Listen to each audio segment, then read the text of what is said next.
a ciência não é feita de consenso, né? Simplesmente, quando a gente fala que porque a maioria acredita, não estou nem aí para a maioria. Né? Se um cientista tiver correto, derruba toda a maioria.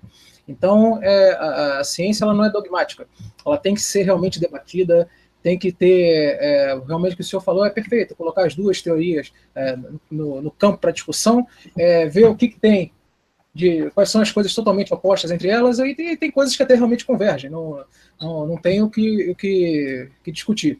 Mas o ponto que eu tenho forte divergência é realmente a criação do universo, pelo menos principalmente pelas evidências, né, que eu participei até durante um tempo da equipe que estava no programa LIGO. Então, tem sim algumas evidências que corroboram que o universo ele pode ter vindo de uma flutuação quântica no vácuo. Essa é uma das evidências. Mas, realmente, é isso aí. Eu concordo com o senhor, tem que debater. Concordo que o ser humano em si, ele não tem como ser somente da evolução, inclusive até na própria teoria da evolução, que eles falam, né, do tempo, né? Não daria tempo suficiente entre o dito último ancestral, né, para o nosso, para a gente. Tanto é que pela própria, né, paleontologia, 3 hominídeos coexistiram. Então, para mim, fica essa lacuna, né, realmente. Mas, isso aí. Posso entrar? Davi, posso comentar? Ô, Tiago, olha, pode. Flutuações quânticas no vácuo. Eu realmente não tenho fé para criar em flutuações quânticas no vácuo. Realmente, eu prefiro entender que um ser inteligente, consciente, consistente, orquestrou o universo. Por quê? Porque o universo tem ajuste fino e estúpido, são 26 constantes universais. A gente sabe hoje que se mexer com qualquer uma dessas constantes, o universo simplesmente se desfaz. Ele é todo ajustado, né? Você vê que o sistema solar é todo projetado para ter a vida na Terra. A Terra está na distância certa da estrela certa, que emite a radiação certa, no visível. 99% no visível, para que a gente enxergue. 1% de ultravioleta. Tem o ultravioleta do bem e o ultravioleta do mal. Aí tem uma camada de ozônio a 30 quilômetros de altura, específica lá para filtrar o ultravioleta.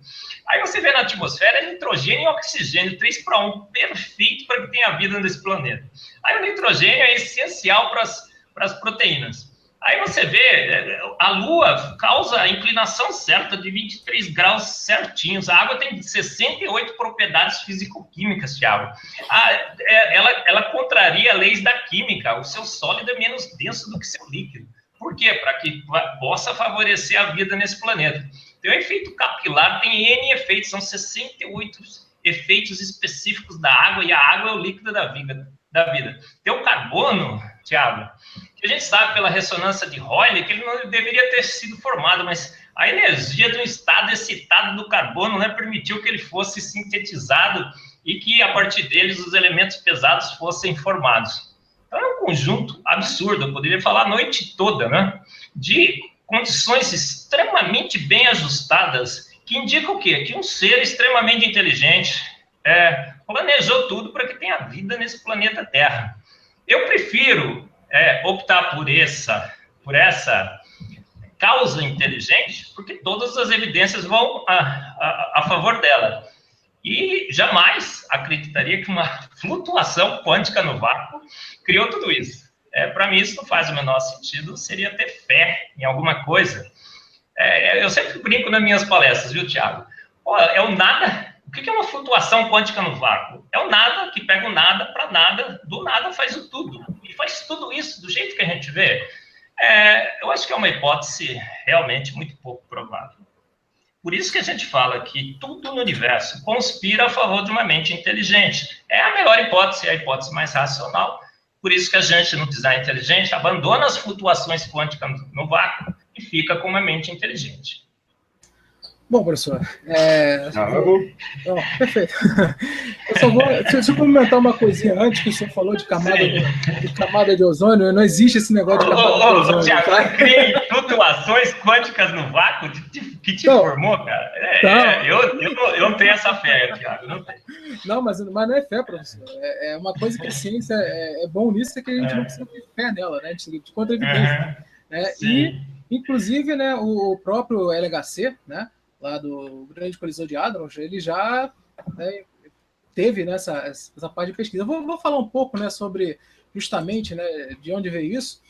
Justamente a teoria da inflação, né, cosmológica, né, que teve, né, foi originária, introduzida justamente para resolver também um dos problemas do Big Bang, que eu concordo plenamente que o Big Bang não explica tudo. Tá? Então, justamente, o Big Bang ele foi um nome pejorativo que deram a essa teoria, né, que seria a grande expansão. Né? E uma coisa que eu costumo dizer, né, então, não são, mesmo a teoria da inflação, elas não são obstáculos, tá, para a mente inteligente, no caso, né, da formação da vida. No caso, existem algumas razões, né, originais, por exemplo, a inflação hoje em dia são um pouco importantes, por exemplo, em face a maioria até mesmo dos cosmólogos, né, considera como um verdadeiro trunfo, mas isso também, volto a dizer, a maioria não quer dizer nada. Agora, uma coisa, né, eu costumo dizer, até hoje fiz uma publicação, né, no Facebook, que eu costumo falar o seguinte, que nós somos, né, além de poeira das estrelas, né, somos relíquias do princípio da incerteza de Heisenberg. Então, o que acontece? Justamente, né,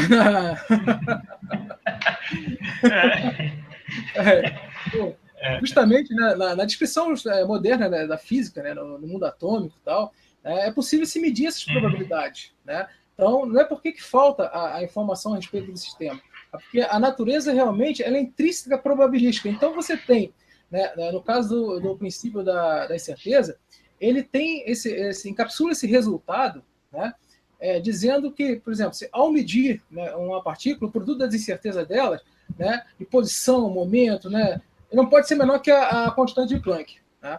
Agora, no caso, justamente, né, dessas flutuações, né, existe, já foi até detectado, tá? Isso aí eu posso até falar com propriedade, né, que afirmam, né, que a flutuação quântica no vácuo ele produz partículas virtuais, através da gravidade ela pode tornar reais. Tá? Então, isso aí realmente já passou de uma hipótese. Mas é aquilo, né? Uma coisa que nós falamos, nós não podemos afirmar ainda tudo, né, como gerou o universo, nós estamos engateando algumas coisas, mas, para mim, algumas evidências como a radiação cósmica de fundo, a quantidade de hélio no universo, o céu por ser escuro, tá? É uma das evidências, e a lei de Hubble, né, de afastamento, né, desvio para o azul e para o vermelho. Mas... Ô, Thiago, que o universo está expandindo é um fato, parece que é um fato. Que tem uma radiação cósmica de fundo é um fato. Agora, que uma grande explosão, né, uma flutuação quântica no vácuo, que tenha criado por nada para nada, sem nenhuma intenção, sem nenhum propósito o universo, é um pouco difícil de acreditar, porque essas flutuações quânticas no vácuo, a gente deveria estar vendo por aí, né? Coelho, de repente, aparecendo, né? E a gente não vê coelho aparecendo, né, Thiago? Coisas aparecendo por flutuações quânticas no vácuo. A gente vê ações de mentes inteligentes acertando sistemas, calibrando os seus sistemas, fazendo o ajuste fino. É por isso que eu não creio, né, que uma flutuação quântica no vácuo tenha criado uma nuvem gasosa em expansão de hidrogênio e hélio. E quando eu vou analisar do ponto de vista físico, até que faz sentido, tem aquele monte de equações e tudo mais. Do ponto de vista químico, Thiago, o Big Bang não faz o menor sentido. Não sei se você já avaliou do ponto de vista químico o Big Bang, por isso que eu digo que tudo é química, a química é tudo, e a gente tem que avaliar do ponto de vista químico. Olha só, Thiago, você tem uma nuvem gasosa em expansão de hidrogênio e hélio. Eu estudo termodinâmica de fluidos aqui na química. E a gente sabe que hidrogênio e hélio em expansão contornada devia continuar em expansão contornada forever and ever. Eles nem sequer se colidiriam, os átomos. Mas aí agora vem uma nuvem gasosa em expansão de hidrogênio e hélio, forma hidrogênio, hélio molecular, forma todos os elementos pesados. Aí você tem gás em expansão contornada, você pega gás em expansão contornada, por ondas de choque de estrelas de supernova que nem ainda estavam formadas. Você contrai essa nuvem gasosa em bolas de alta densidade de gás e estrela, modelo razoável para a formação de estrelas. E estrelas é o que fez o teu pó cósmico que formou você, Tiago. Não tem no Big Bang um modelo razoável de formação de estrelas. É uma nuvem de hidrogênio e hélio, expansão controlada, que vai ter que formar agora esferas de altíssima densidade de gás, para que as reações de produção dos elementos mais pesados ocorram lá dentro. Não tem modelo razoável. Aí você forma o pó cósmico, o puff cósmico que você acha que formou você. O Tyson aparece na TV e fala assim, do pó cósmico fomos formados, e o pó cósmico agora habita em mim. É simplesmente um ato de fé, irracional. Eu prefiro crer no Bispo Macedo do que crer no Tyson quando ele fala um absurdo desse. Por quê? Porque pó cósmico, aí o Tiago, as estrelas formaram por algum mecanismo totalmente desconhecido. Ondas de choque de estrelas, as estrelas não existiam ainda. Flutuações de densidade formam esferas de altíssima densidade de gás, não faz o menor sentido em termos de termodinâmica de fluidos. Aí vem aquele pó cósmico, formam pequenos cristais, aí um bate no outro, funde, gruda, cresce planetas rochosos, incandescentes. Aí um planeta rochoso incandescente esfria, forma a Terra. Aí aparece do nada água. Dizem que foi o São Júpiter que atraiu blocos de gelo do universo e jogou aqui. Isso não faz sentido, porque a gente sabe hoje que tinha ou tem ainda um oceano de água de 400 a 700 quilômetros de profundidade no nosso planeta, cheio de água. E aí essa água produz vida, a vida da gente. Eu não gosto do Big Bang. Eu não gosto do Big Bang, Tiago. Não é porque eu não tenho alguma coisa contra. Eu não gosto porque não faz sentido do ponto de vista químico. Quando eu analiso a química do Big Bang, eu vejo que é uma cascata de milagres, sem santos, processos inviáveis que são assumidos para formar estrelas, planetas, água e a gente nela. Entendeu? Bom, professor, deixa eu só comentar uma coisa. Por exemplo, você tem, no caso que eu falei, da distribuição das partículas que nós vemos hoje em dia, até própria das flutuações. Existe o campo, chamado o campo de partícula Phi, que deu origem justamente às flutuações quânticas no vácuo. Isso aí já foi medido, inclusive pelo efeito Casimir, Casimir, se não me engano, eu sempre falo errado esse troço. Então você criou justamente elétrons, muons, fótons e por aí vai, da grande quantidade de partículas. E eu concordo com o senhor que algumas partes do Big Bang não, para mim, também tem bastante erro. Agora, quando você realmente vê a teoria da inflação, não sei se o senhor chegou a ter acesso a ela, Sim. Então, já tem uma lei física, muito mais bem estabelecida, Inclusive, professor, não sei se o senhor chegou a ver, existe, se eu me lembrar o nome da nuvem molecular de Bernard 68, que ela está a 500 anos-luz da Terra, mais ou menos, e você tem essa nuvem, ela está se contraindo justamente formando protoestrelas que emitem no infravermelho. Entendeu? Isso aí está sendo... Como é que você afirma isso, Thiago? Como é que você afirma que está formando estrela? Eu conheço essa nuvem, o pessoal diz que é uma região de alta densidade. Isso. Só que você precisaria esperar milhões de anos para poder fazer essa afirmação de que ela está formando estrela, não precisaria?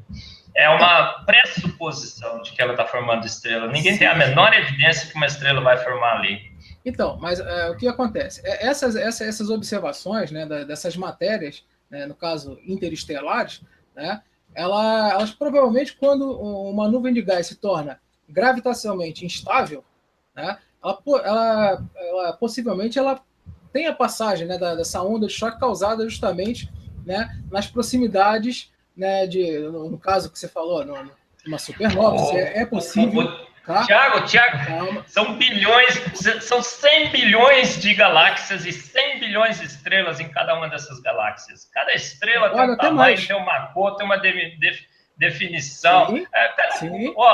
Eu costumo dizer que o designer é um exibido e um exagerado. É um cara que gosta de colorir o seu universo, né? Tem estrelas, galáxias dos mais diferentes tipos. Tem estrelas coloridas, azuis, amarelas. É um espetáculo, não é?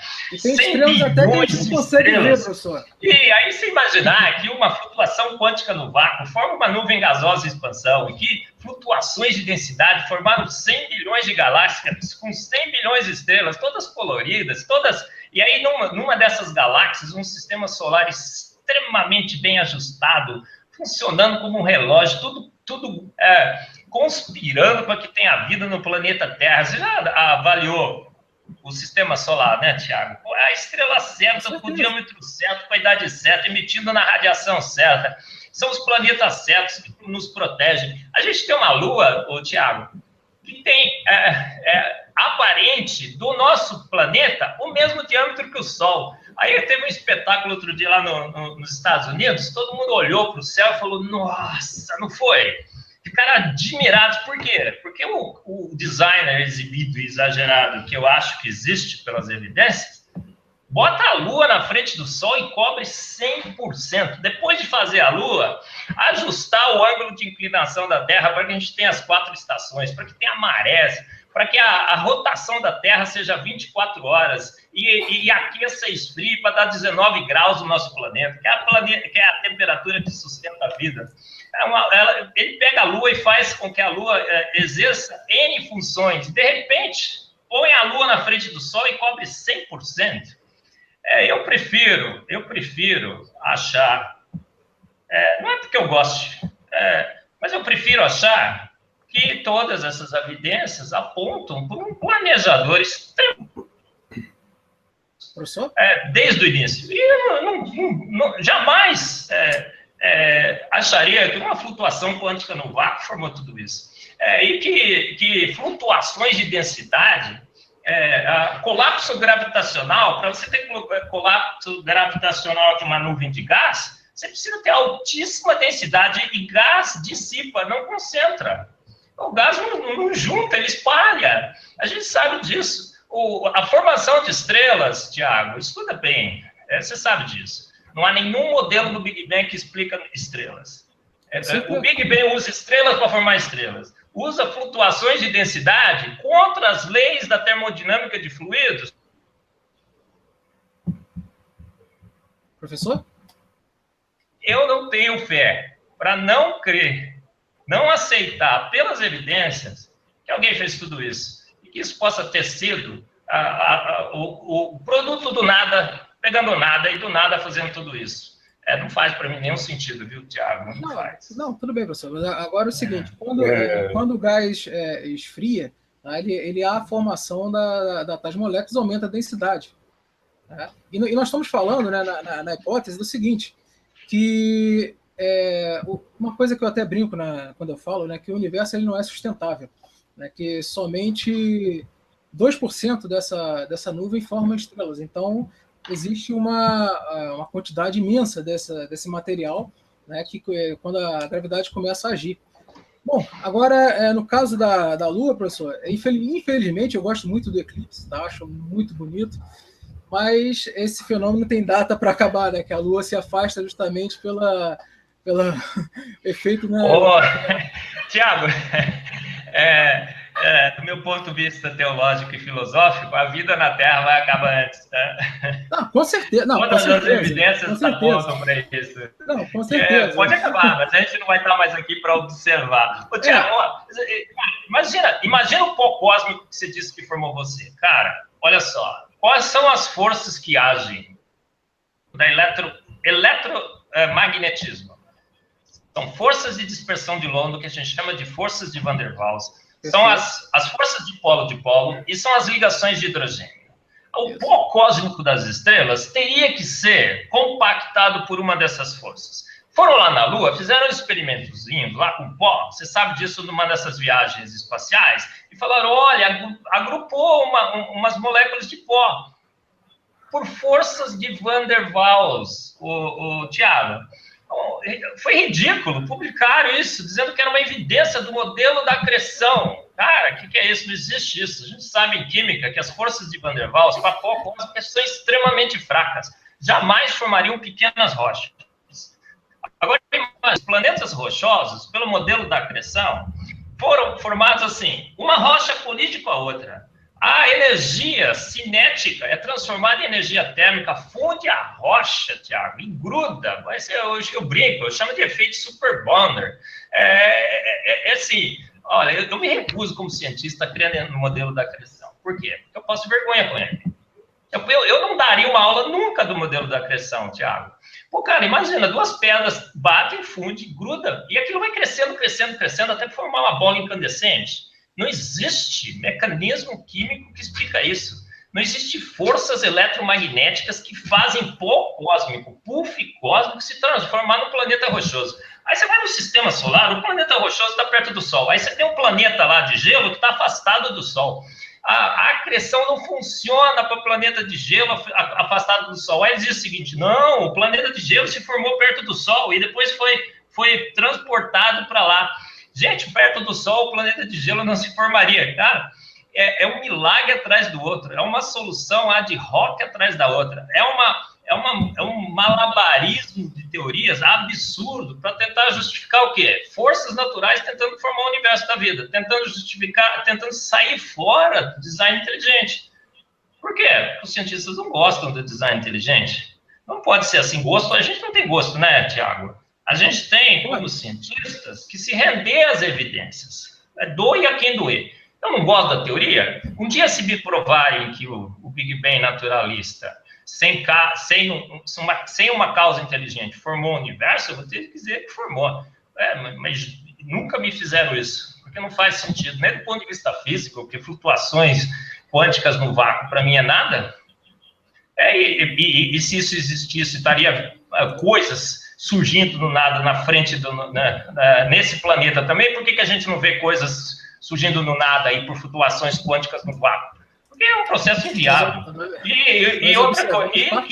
Porque a química que eu conheço e que eu milito me proíbe a crer que o processo natural não guiado pegaria uma nuvem gasosa em expansão e transformaria em 100 bilhões de galáxias, com 100 bilhões de estrelas, com N sistemas solares, tudo coloridinho, bonitinho. E com um planeta, com um sistema solar, em que tem um planeta Terra único, com mais de 1.200 condições únicas, específicas, para ter vida no planeta Terra. Como é que pode, Thiago? Fé demais para um cético de menos, que sou eu. Bom, professor, Pessoal, só chatinho. No caso de cético, acho que eu sou mais até do senhor, entendeu? Mas no caso da acreção, deixa eu comentar. No caso da acreção. Eu creio em evidências, eu não creio em nada que não tenha evidências, Thiago. Então, eu também. No caso da acreção, realmente eu não posso comentar grandes coisas, porque realmente eu também tenho dúvida nessa teoria. Tá? Até porque a minha formação é em evolução estelar e buracos negros, então realmente não há. Também tenho certas dúvidas. Mas agora uma coisa que existe, no caso da flutuação, professor, ela tem evidência, tá, de observação. Agora, ela sabe que a gente pode criar partículas chamadas virtuais, que elas se transformam em partículas reais, né? Evidências disso são os quarks, são os antiquarks, outras coisas mais. E, bom, é isso aí. Vamos continuar, senão a gente não sai daqui. Não, a última só, olha só. Thiago, você sabe como cientistas que a gente não pode se guiar por evidências. Você tem que guiar por um conjunto de evidências. E você tem que verificar quais são as evidências a favor de uma teoria e quais são as evidências a favor de outra. Não é porque existe uma teoria aqui que uma evidência aqui que essa teoria está certa. Você tem que ver o peso das evidências, tá? Então, olha, se existem flutuações quânticas no vácuo em algum lugar desse universo que eu nunca vi, nesse planeta a gente nunca observou, tudo bem, você tem uma evidência, você tem um pezinho aqui. Pô, mas são toneladas do outro lado, toneladas de evidências a favor do design inteligente. Por que eu vou ficar com essa peninha de evidências de uma flutuação quântica no vácuo que existe em algum lugar, que talvez foi produzido um dia em qualquer laboratório desse? Eu nunca vi nada surgindo do nada quânticas no vácuo nesse universo. Nunca foi observado, nunca vi. Se isso foi observado em algum lugar, depois você me diga onde. Mas eu nunca vi no meu laboratório alguma coisa surgindo por flutuações quânticas no vácuo. Por isso que eu não quero achar que essa evidência que pode existir seja alguma coisa que vai fazer minha balança pender a favor do naturalismo. De jeito nenhum, porque eu tenho quilos e quilos de evidências do outro lado. Tá bom? Perfeito. Depois, a gente até conversa depois sobre a flutuação, eu te mostro como é que foi feito. Meu laboratório eu nunca vi, Thiago. Então, dando continuidade aqui aos nossos temas, que a gente está se estendendo um pouco no horário, claro que é debate bastante interessante, mas senão a gente vai se alongar e não vai conseguir cumprir aquilo que a gente estava programado, né? O Alexandre falou que ele estava assistindo o programa do Márcio Lab, ele está meio perdido. Hoje a gente está falando sobre design inteligente, mais uma vez promovendo aquele debate, né, comparando a teoria do design inteligente com a teoria evolutiva. Nós temos aqui o Dr. Marcos Eberlin como convidado, que é professor da Unicamp. Quem quiser saber o currículo dele está disponível na internet. A gente está com, mais uma vez, a presença do Thiago. E a gente, ainda na questão do design inteligente, assim como eu perguntei para o Júnior Skelsen, eu gostaria que o senhor comentasse sobre os pilares da teoria do design inteligente e, provavelmente, o senhor vai falar sobre a questão da complexidade redutível. O Matheus, ele enviou no chat, falando sobre a questão do flagelo bacteriano, que é considerada uma estrutura complexamente redutível, segundo a visão do Michael Behe, que, para quem não sabe, é o autor do livro Caixa Preta de Darwin.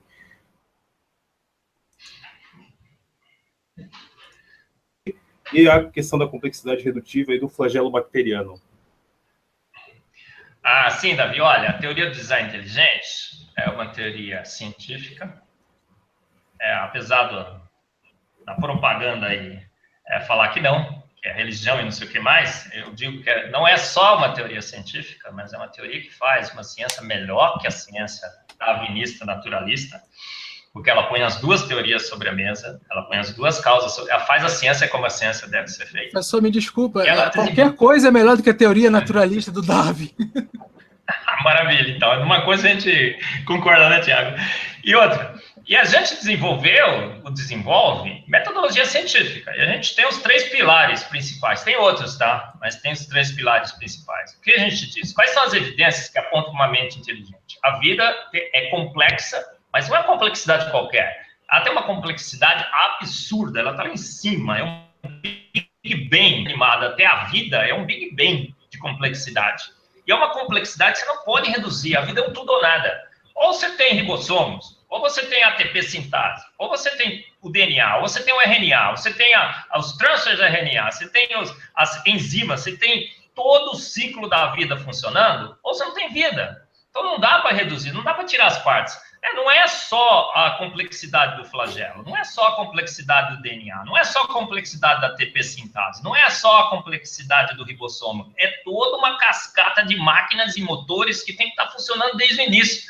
O ciclo de informação da vida é RNA, DNA, ribossomo, você tem os transfers RNA, você tem as tRNA sintetases, estão tudo funcionando lá sincronizadamente. Se tirar qualquer uma dessas partes, o sistema entra em colapso. Se você não tiver energia, se a ATP sintase não fornecer energia, o sistema entra em colapso.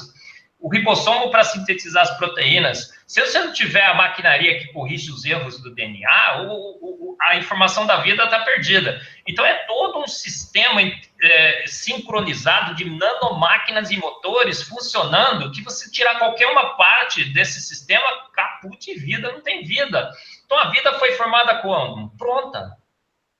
Exatamente com tudo funcionando desde o início, senão ela nunca teria dado partida. A informação é abstrata, a periódica, não tem como você pegar CTA igual a valina e chegar lá no CTA e linkar o CTA com a valina com ligações químicas, com forças químicas. Foi uma decisão arbitrária de uma mente inteligente, como no código de barras, como no código Morse, como no código ASCII, uma mente inteligente definiu a lógica do código de uma forma totalmente arbitrária, sem nenhuma relação com propriedades físico-químicas, ou matéria, ou energia, ou espaço, ou forças, a mesma coisa a gente vê no código da vida. A antevidência. Problemas que foram solucionados de antemão. Eu sempre dou o exemplo do embrião. Vai lá um espermatozoide e perfura o óvulo. O cara que planejou a vida falou, cara, tá funcionando perfeitamente, mas se perfurar o segundo, a vida tá aniquilada. O que ele fez? Pô, quando perfura, endurece o óvulo no sistema,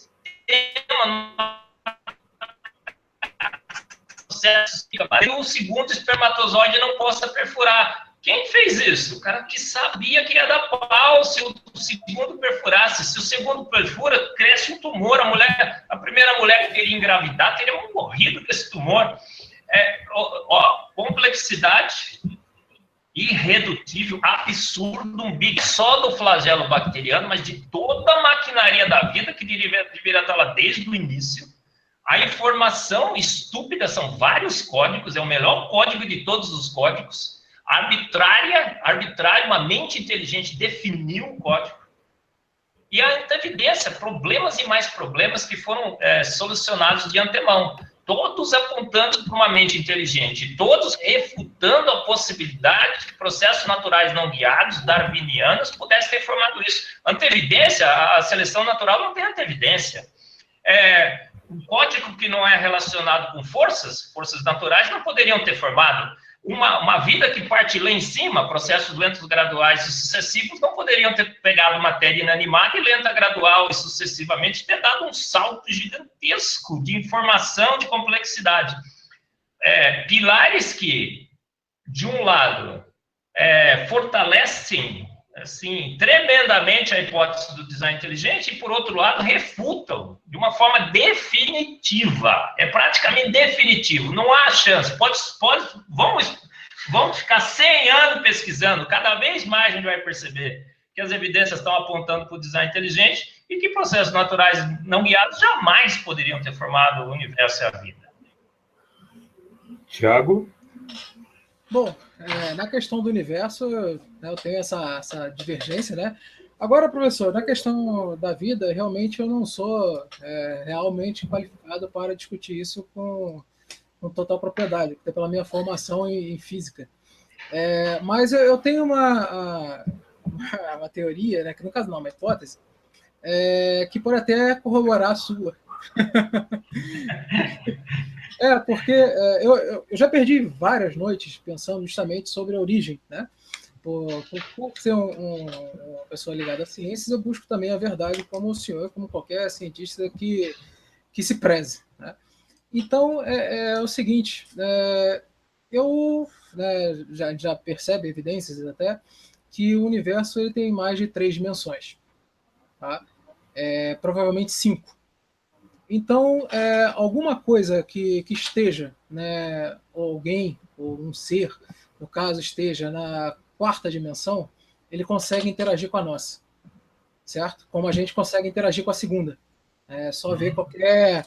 eu explicava às vezes, qualquer coisa numa folha de papel, está rasgadinho e suja, mas tudo bem. Se você escrever, né, nessa folha, tudo bem, a gente está meio que interagindo, né, com a 2ª dimensão, ele consegue mostrá-la, né, que ela existe, até desenhando. Agora, se nós conseguimos interagir, se realmente houve essa 4ª dimensão, por que um ser na 4ª dimensão conseguiria interagir com a gente? Uma das coisas que eu falo sobre isso é justamente o entrelaçamento quântico, que né, por exemplo, 2 átomos que estão... um pode estar aqui, outro pode estar em outro sistema solar.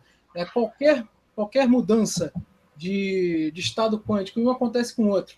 Tá? Então, é uma coisa que pode até, professor, corroborar a sua teoria. Porque se houve realmente a criação de uma vida, de um DNA, a partir de um design inteligente, a partir de uma mente inteligente, como o senhor afirma, realmente a vida, eu meio que tenho que concordar com o senhor, que não há explicação, apesar de que, né, a gente sabe que cadeias proteicas e e outros mais tipos de matéria orgânica podem se formar, mas realmente a complexidade da vida. Então, eu penso, né, justamente nisso aí, nessa outra dimensão que possa vir interagir com a gente. Se existe alguma coisa na teoria, não sei, do design inteligente, que diga de onde vem, de como fez, de onde começou, quem é?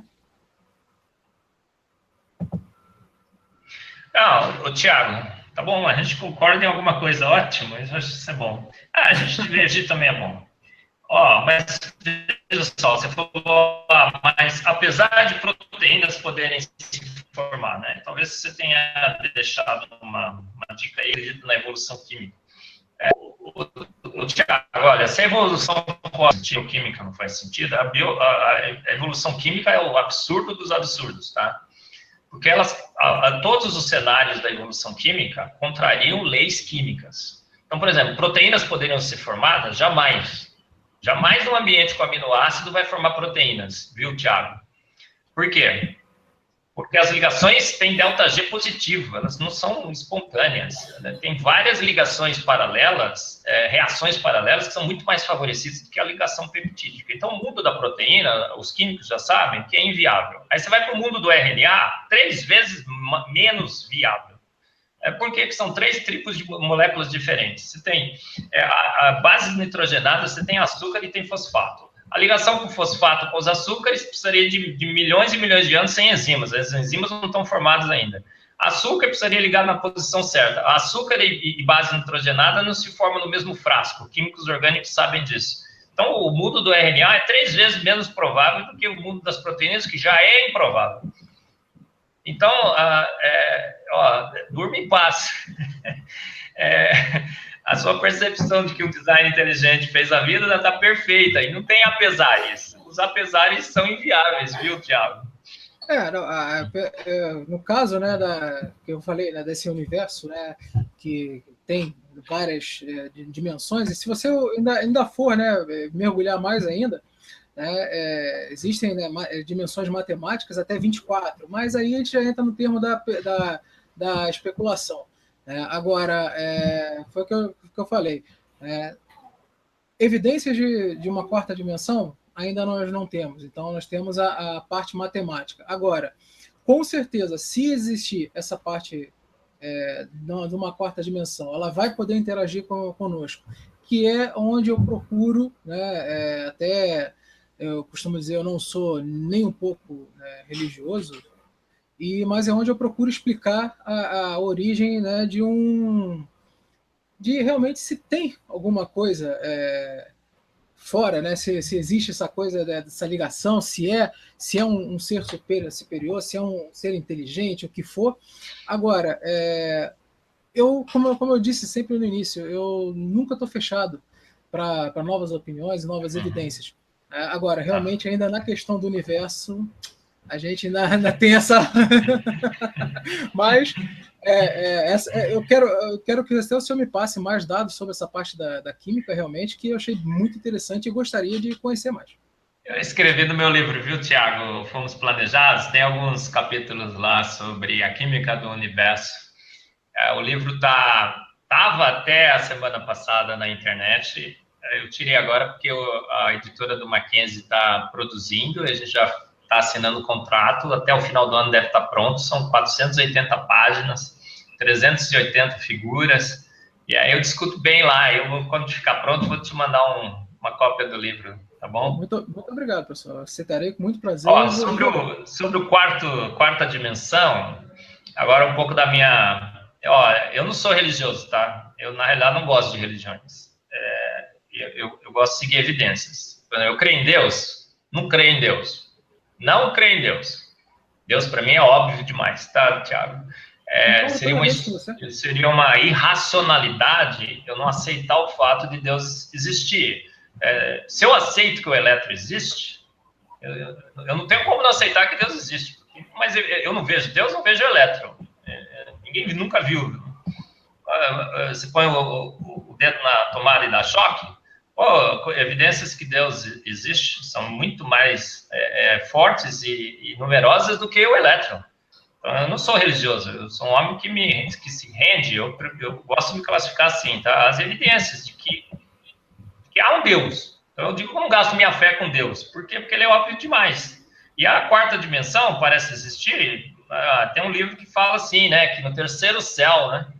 Alguém habita no terceiro céu. O terceiro céu talvez seja a sua quarta dimensão, não é? Então, por isso que eu acho que realmente faz todo sentido. Alguém que está nessa quarta dimensão, que domina o tempo e o espaço, que não é limitado por ele, um dia deu partida a esse universo, um dia ele moldou esse universo, um dia ele pintou esse universo, ele pintou, coloriu todo o universo. Então, as estrelas, o sistema solar tem cores, coisa incrível. Ele fez um espetáculo de luzes e cores. A aurora boreal é uma coisa assim incrível, não é? O campo magnético da Terra, de onde surgiu isso, Tiago? Uma esfera de ferro e níquel girando dentro do nosso planeta para proteger a gente de explosões solares. E aí vem os raios, o vento solar passa nos polos e cria o maior espetáculo de luzes e cores desse planeta. Para quê? Para eu e você enxergarmos, porque a gente enxerga no visível. E o visível é a luz que o Sol emite. Então, por isso que eu não creio em Deus. Ele é evidente demais, é óbvio demais. O designer, a minha interpretação do designer, é óbvio, é um Deus bíblico. Tem outros que têm outras. Mas eu, como gente, com a minha teologia e minha filosofia, é ele o cara e as evidências são fortes demais para eu não me render a elas. Bom, eu entendo realmente a sua parte, sua colocação. Realmente, ainda na questão do universo, a gente diverge. Mas nisso que eu coloco, né, no caso da quarta dimensão, justamente pela mecânica quântica, né? Mas, Tiago, vou olhar bem nos teus olhos agora, cara. Pondere as evidências. Você é um homem, você é um cientista, você é um homem racional, não é? Com certeza. Veja se as evidências, todas que você conhece, apontam. Põe na balança. Flutuação quântica no vácuo, Tiago. Flutuação quântica. O que é isso? Em algum experimento, em algum lugar, produziu alguma coisa? Uma mente inteligente orquestrou o universo, a vida, Tiago. Fez tudo isso de uma forma espetacular. Ajustou todas as constantes. No 26 constantes universais. Criou bilhões e bilhões de planetas e estrelas. E criou um sistema solar único, uma Terra única. Coisa que mais me irrita, e eu sou meio assim, sanguíneo, você já percebeu, né? Tiago, uma coisa que mais me irrita é quando vem esses pesquisadores fajutos da NASA, e que são fajutos, porque não pode ser outra coisa, cara. Fala, extra, achamos outra Terra. Cara, o Salvador Nogueira fica publicando no blog da Folha. Extra, achamos outra Terra. Já fica até pintando os ETs lá. Cara, não pode fazer isso. Isso é uma desonestidade acadêmica. Esses caras são desonestos acadêmicos. Porque eles sabem que para ter vida num planeta são mais de 1.200 condições finamente ajustadas. Não é só estar na zona habitável. Que zona habitável é essa, cara? Você tem que ter a atmosfera certa, você tem que ter a gravidade certa, você tem que ter a estrela certa, você tem que ter 1.200 condições. Aí fica o extra, chama a Elisa lá da NASA, tem uma entrevista para a Folha e falou assim, depois que achamos esse planeta, o Kepler 186F, achar vida nesses planetas é uma questão de tempo, uma questão de 2 eternidades, no mínimo. Ninguém nunca pode dizer que há qualquer racionalidade em se encontrar vida em outro planeta. Por quê? Porque a Terra é única.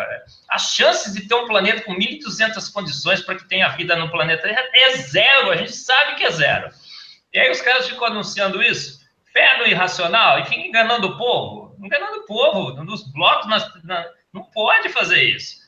Por isso que a gente, no design inteligente, a gente está com muita ousadia, com muita coragem, muita disposição. Por quê? Porque eu acho que é o tempo de passar o Brasil a limpo, passar o mundo a limpo. A gente está vendo isso em várias áreas. A gente vai passar o mundo a limpo, vai passar a ciência a limpo, vai remover da ciência essa enganação de que está provado que o Big Bang criou o universo. Não está. Flutuações quânticas no vácuo. Está provado que Darwin matou Deus, que Darwin estabeleceu que a teoria da evolução é mais provada do que a lei da gravidade, Tiago. O Hélio Schwarzman escreveu na Folha, criticando o centro do Mackenzie, dizendo que como pode uma universidade como o Mackenzie criar um centro que vai agora contra uma teoria mais provada do que a lei da gravidade?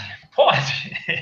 Cara, o Mackenzie é a única universidade brasileira que se colocou contra aquele absurdo que foi aquela exposição lá do Santander, zoofilia, pedofilia. Por quê? Porque é gente que quer defender a verdade, gente que quer passar limpo a ciência e passar limpo a nossa sociedade. A gente não pode mais ficar enganando o povo, viu, Tiago? Dizendo que a ciência provou que o universo foi criado por uma grande explosão, por flutuações quânticas no vácuo, que uma sopa primordial criou a vida, e que Darwin e que os chimpas são nossos manos, e que Darwin tá mais provado que a lei da gravidade. Vamos parar com essas coisas. Vamos fazer ciência, vamos colocar as duas hipóteses sobre a mesa, que a gente vai ver que tudo aponta para o design inteligente. No balanço das evidências, poxa, quilos e quilos de evidências. A gente tem que contar a verdade, né, Tiago? Não, concordo com o senhor, a verdade. E uma das pessoas que eu mais critico na vida chama-se aquele maldito Carl Sagan, né, que se tiver um inferno, que ele esteja ardendo. Justamente que ele falou, né, que existem milhões de terras por aí, isso aí...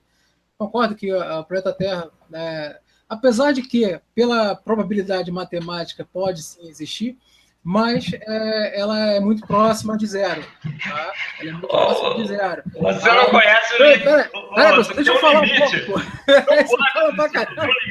Eu vou falar para você do limite daqui a pouco. Fala aí. Bom, aí é o seguinte. No caso, né, eu realmente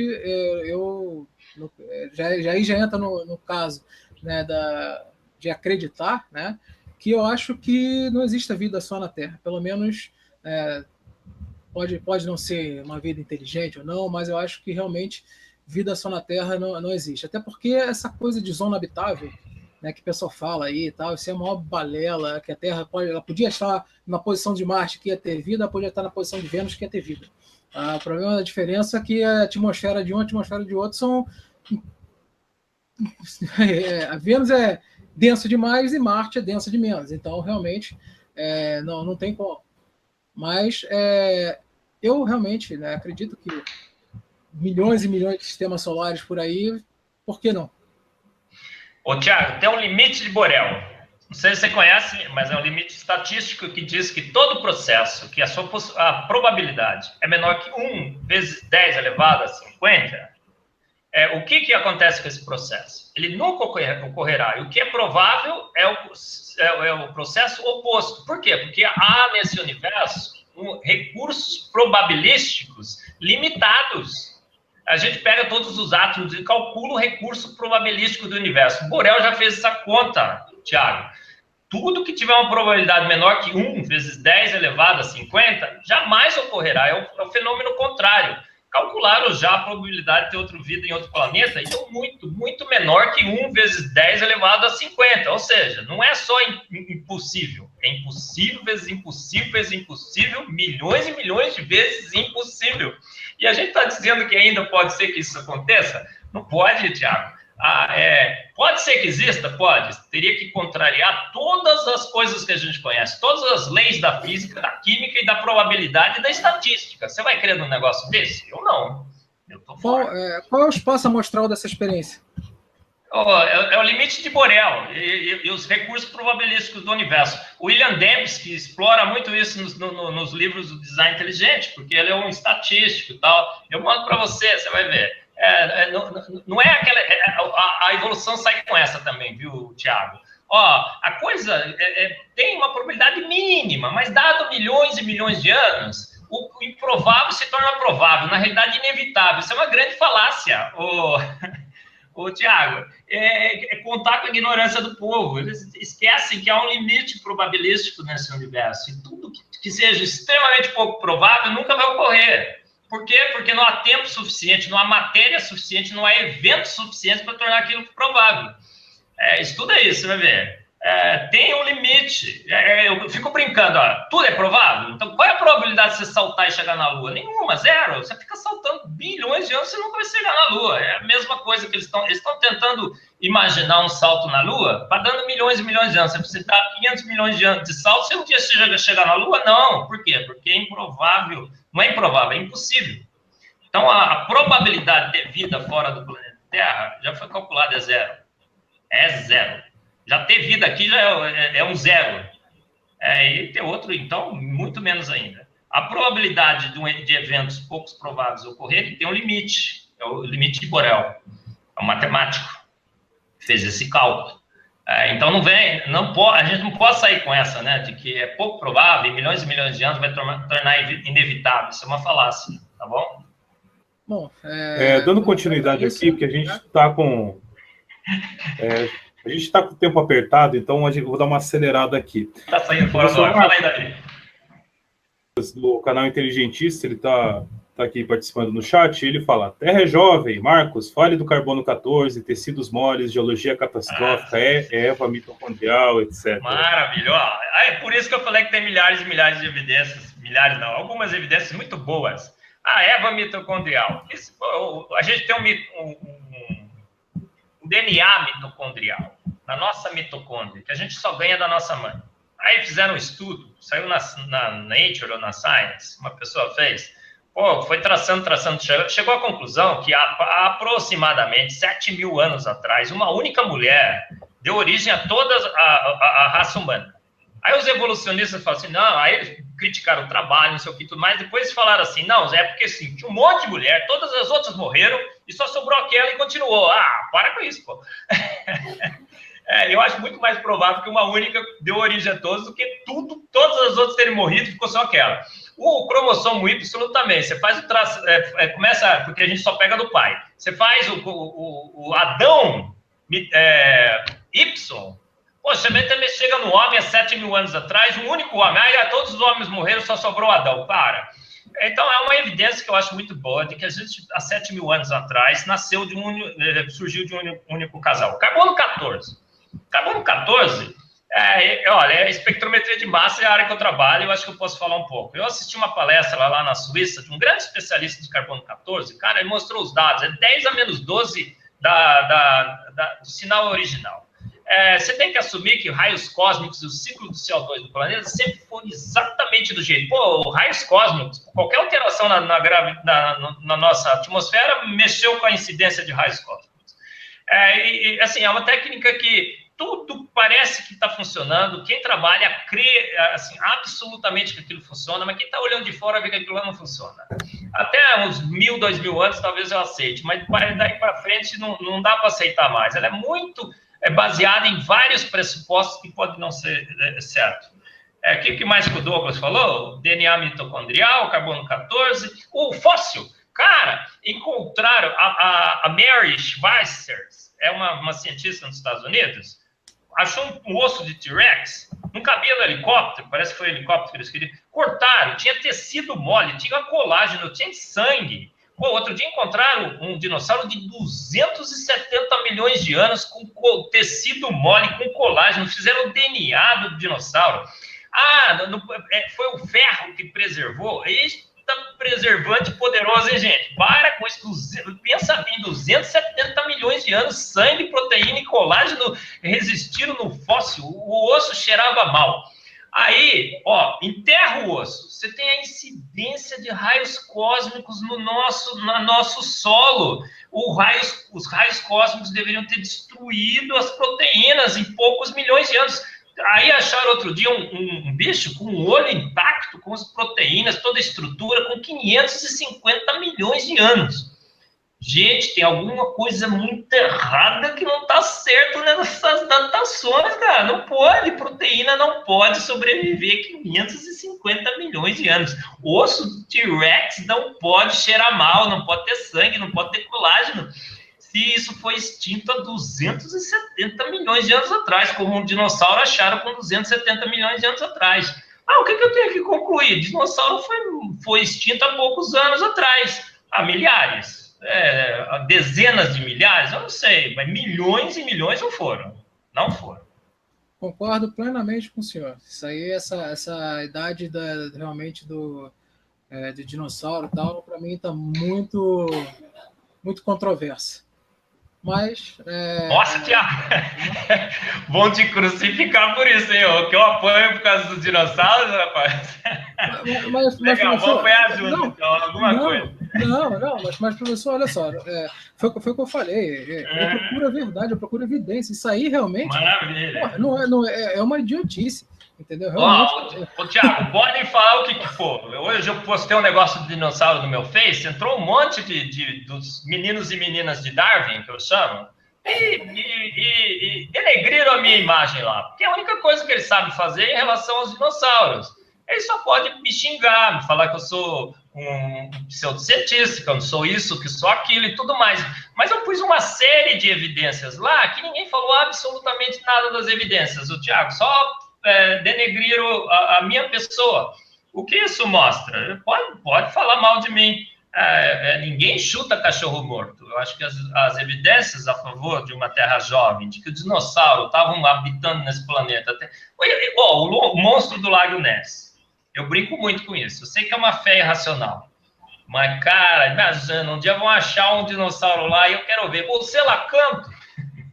O selacanto, Tiago. 200 milhões de anos atrás, achavam que o selacanto estava extinto. Pô, outro dia foram lá nos mares, não foram? Filmaram o selacanto. O selacanto está intacto, igualzinho como sempre foi há 200 milhões de anos atrás. Mudou quase nada. Eu falo, mudou de verde amarelado para amarelo esverdeado. O bicho é idêntico, 200 milhões de anos. Aí falavam que era nosso ancestral, o patinha mutante, que tinha transformado o peixe em anfíbio. A história desse planeta, a história da vida nesse planeta está sendo reescrita. Graças a um bando de maluco belezas do design inteligente, está fazendo uma revolução na ciência. A ciência é assim mesmo. Os caras que propôs da mecânica quântica. Quando surgiu a mecânica quântica, Tiago, não eram loucos? Nossa, coitado do Planck. É a mesma coisa que está acontecendo com a gente agora. Mas a história, ela faz justiça, tem feito justiça. E a história vai fazer justiça aos malucos beleza do design inteligente, porque a gente está trazendo a ciência de volta à sua boa e velha origem, de que realmente uma mente inteligente fez o universo e fez a vida. Bom, professor, uma coisa que eu tenho que colocar, só um instantinho, Davi, é o seguinte, que eu te compreendo muito bem, mesmo que o senhor tivesse completamente errado nas suas colocações, ninguém teria o direito de lhe agredir, porque eu sofro isso na pele, né, justamente por causa do aquecimento global, já me falaram que eu sou comprado, que eu sou que é financiado pela agricultura, pela indústria do petróleo, e me chamaram até de pedófilo. As faltas fazer o quê? Então não vou apanhar junto. Eu também não creio absolutamente em nenhuma das hipóteses do aquecimento global, tá? O senhor está convidado a participar do grupo Fake Climate. Está convidado a participar do grupo Fake Climate comigo. Não pronunciar sobre isso, porque eu já apoio muito dos outros. Mas também eu vejo as hipóteses, eu vejo que são totalmente pressupostos baseados em muito mais num gosto do que em dado. Concordo plenamente. Eles querem aquecer o planeta, não querem? Com certeza. Bom, uma pergunta que apareceu aqui no chat foi do Kim Pig. Na verdade, eu quero ter um nome aí coreano.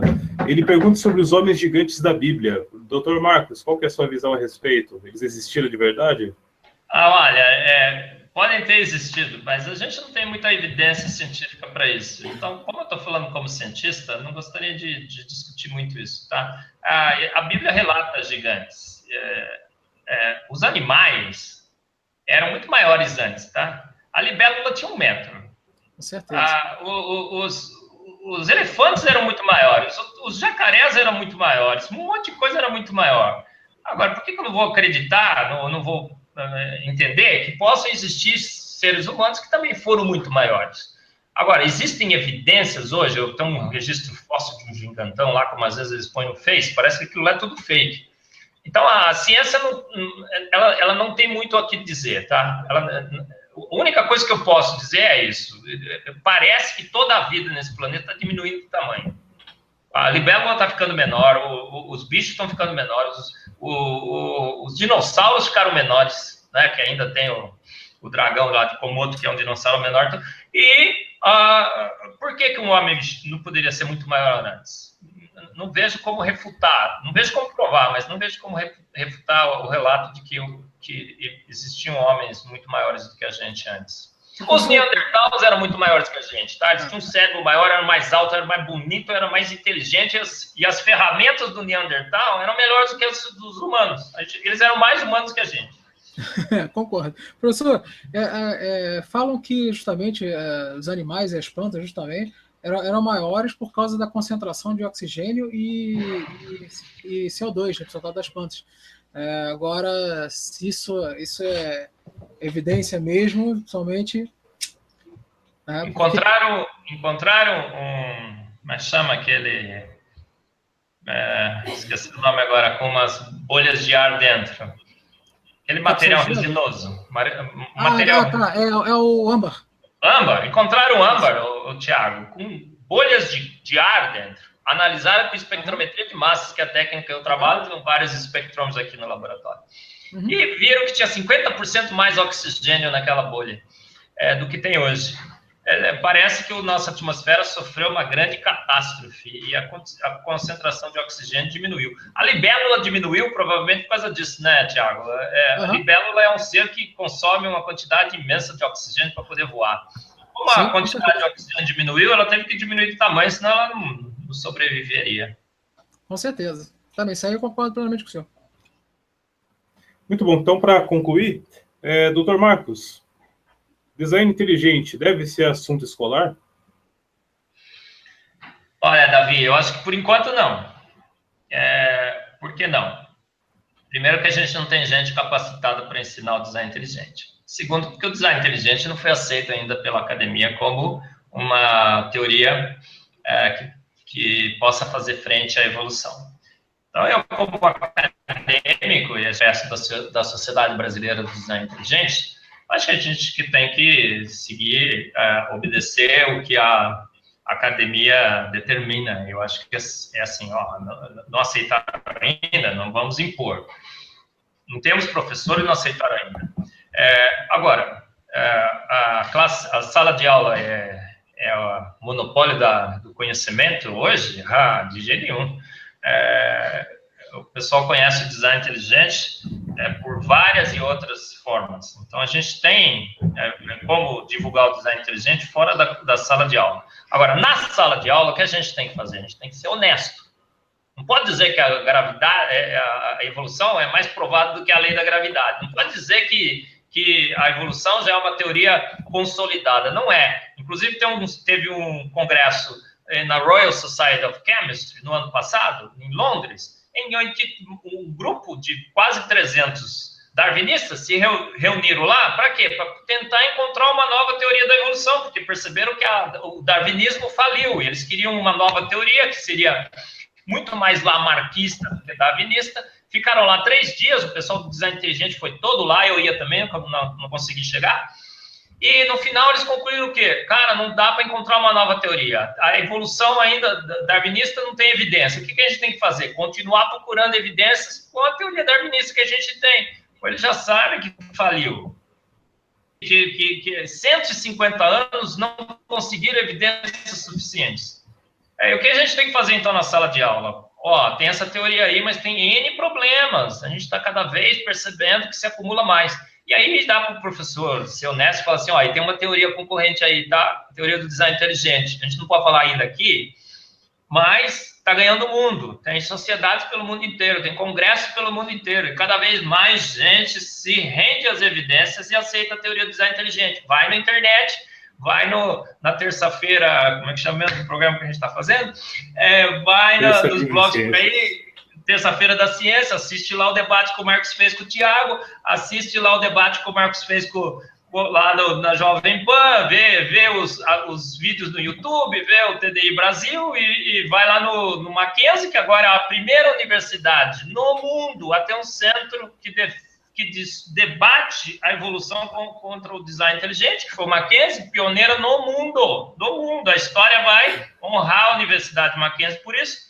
Vai lá fazer o curso no Mackenzie, porque o Mackenzie tem o design inteligente. Muito bom. Thiago, algum comentário a respeito? Bom, quanto ao ensino da escola, infelizmente a escola ela ainda é dogmática, né? Principalmente o nosso currículo, que ensina, né, que o CO2 aquece o clima, que ensina que existe camada de ozônio, que ensina outras coisas que só para ter uma ideia do pessoal que está nos assistindo, a física que eles ensinam, que isso aí eu posso falar com propriedade, é no máximo século XIX. Então é muito atrasada, até mesmo para as pessoas que tentarem entender o porquê que não existe aquecimento global, o porquê que sim ou não para o design inteligente. Aí tem gente que fala assim, mas ensina Big Bang. Não ensina Big Bang. A escola brasileira não ensina nem matemática. Pô, é um problema sério. Então, concordo com o que o professor disse. Para ser realmente passado a uma escola, você tem que ter pessoas capacitadas, você tem que ter realmente a teoria já aceita, infelizmente, né? E isso aí. Infelizmente, a gente tem que correr. E, professor, eu sou uma pessoa muito sincera, nunca não tem problema em admitir quando eu estou certo, quando eu estou errado. Isso aí, para mim, acho que sempre são pessoas que a gente tem que aprender, está sempre aprendendo. Meu ponto de vista ainda continua divergente na origem do universo. Tá? Não tem jeito, sou sincero. Mas muitas coisas que o senhor falou aí realmente estão fazendo sentido. E eu quero conhecer mais. Tá? E estou lhe convidando aqui pessoalmente e aqui ao vivo, tá? Para fazer parte da equipe Fake Climate, né? Comigo, o professor Mulhon, o professor Ricardo. Só não precisa apanhar mais, não. Só para a gente estar lá nos nossos e-mails, nossa troca de e-mails, né? Que surgem assuntos muito interessantes e ter a presença de um químico muito bom como o senhor também na nossa equipe vai ser muito, muito interessante. E outra coisa, professor, parabéns pela sua reação, que o senhor que leva o seu nome, é muito interessante, li sobre ela e o senhor está de parabéns. Davi? Não. Eu? Considerações finais, Davi? Sim. Então, agora a gente já chegou aqui 11h30 da noite. Eu acho que o professor Marcos aí já... eu não sei qual a questão do tempo, mas, doutor Marcos, quero agradecer aqui a sua presença. Sem dúvida alguma, ajudou a esclarecer alguns pontos. Sempre válido o debate, é bastante importante ressaltar foi um debate de alto nível e também com muito respeito, e que seria muito bom que se o debate político ele funcionasse da mesma forma como aconteceu aqui. Então, doutor Marcos, gostaria que o senhor fizesse as considerações finais, 2 minutinhos, e falando um pouco, quem quiser conhecer o seu trabalho, como que pode entrar em contato com o senhor, etc. E também da Sociedade da Inteligente. Primeiro, agradecer ao Thiago, foi um companheiro aí fantástico, né? Normalmente a gente tem pessoas um pouco raivosas quando a gente vai nos debates por aí, mas a gente tem que divergir nas ideias, mas tem que saber sempre que tem do outro lado sempre pessoas que estão procurando a verdade. Eu sempre procuro respeitar as pessoas. Eu sou muito crítico em relação às posições que elas tomam, às teorias que elas defendem, mas as pessoas são pessoas criadas à imagem e semelhança de alguém muito especial. E a gente não pode desrespeitar ninguém, né? Não é assim? E muito obrigado, viu, Thiago, pelo debate, foi fantástico. Obrigado, Davi, por ter me convidado.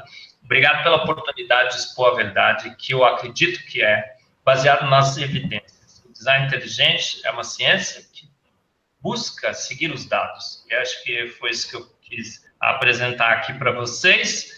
Olha, sigam, né, www.tdibrasil.com, se você gostou da teoria, quer fazer parte da sociedade, www.tdibrasil.com, vai lá, se inscreva,